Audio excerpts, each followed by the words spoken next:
Mag-share lang ako ng onting tips para sa mga nagmo-move on ngayon. Kasi, bottom line, masakit talaga. Yung feeling mo na nagpaplano na siya ng sarili nilang mundo, hindi ka nakasama. Well, simple lang. Paano ako naka-move on? Simple lang. Una, masakit. Sobrang sakit. Mabaliw-baliw ako.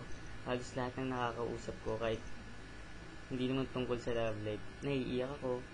Parang gusto ko lahat maglabas ng sama ng loob ko.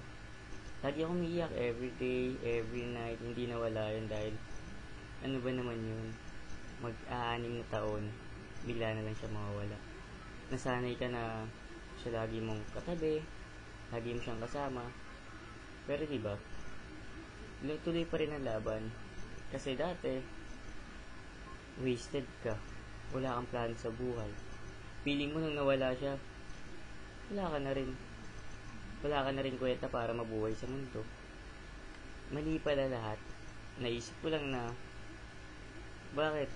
Pwede ko naman tuloy yung buhay ko. Pwede ako magtrabaho, pwede ako mag-aral. Para sa sarili ko. At guys, huwag niyong iisipin na magbabago ko para sa kanya. Para bumalik siya. Magpapalaki ng katawan.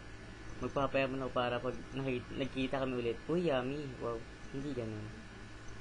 Kung ginagawa mo yun para lang doon, hindi ka makakamove on. Gawin mo tong pagbabago mo para sa sarili mo. Kasi kung para sa kanila lang din, niloloko mo lang sarili mo. Nasasayang yung panahon na dapat minumove on mo na. Ako, ayun. Simple lang. Ayoko naman kasi maging bitter.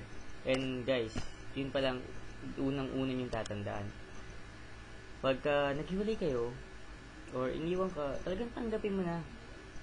Kasi, pag pinipilitan mo, bandang huli, ikaw lang din magiging kawawa. Lalo ka lang maiiwanan. Wag ka magiging bitter. Kasi isipin mo, nagmahala naman kayo talaga eh. Naging part mo lang siya din ng buhay mo. And kaya huwag ka magiging bitter o sisiraan siya. What? Mahal mo kasi siya. And isipin mo na lang na hindi talaga kayo. Siguro may nakaset si God na plano para sa'yo na mas more than pa sa kanya. Mas magbabago pa ng buhay mo. Mas aalagaan ka. Huwag mo isipin na end of the world. Eh di ba nga, nasanay ka naman siguro sa advice ng mga kaibigan mo, what else na, hey, marami naman dyan eh. Pero mahirap. Kahit gano'ng karami dyan, saan pupunta? Panakibutas lang din. Kaya, huwag mong iisipin gumante or maghanap ng iba para makalimutan siya. Nandiyan ang pamilya mo para mahalin mo. Ibuhos mo pagmamahal mo. Appreciate mo yung mga maliliit na bagay. Tapos pag nalulungkot ka o naaalala mo na wala na tao sa'yo, gumawa ka ng bagay na malilibang ka para hindi mo sila maalala. Isipin mo lang na ba't ko pa siya iniisip? Eh, pagka iniisip ko siya, lagi lang ako nalulungkot, nasasaktan. Pag pinagpipilitan ko yung sarili ko, mas lalo ako nasasaktan. Kaya tuloy lang buhay. Kung ano mangyari sa buhay, ganun talaga. Lahat tayo nasasaktan. Magkakaiba man sakit, pero bottom line, masakit. Yun lang share ko kasi totally hindi ko rin alam. Siyempre, mahal ko pa rin siya. Pero hanggang doon na lang yun. Pwede ko naman siya mahalin ng nasa puso ko lang. Sa akin lang. Alam mo naman, porket na mahal ko siya, pupuntahan ko pa siya at sasabihin ko na, uy, mahal kita. Hindi na. Kasi, masaya na siya. Masaya na rin ako kung ano man ginagawa ko. Pero, guys,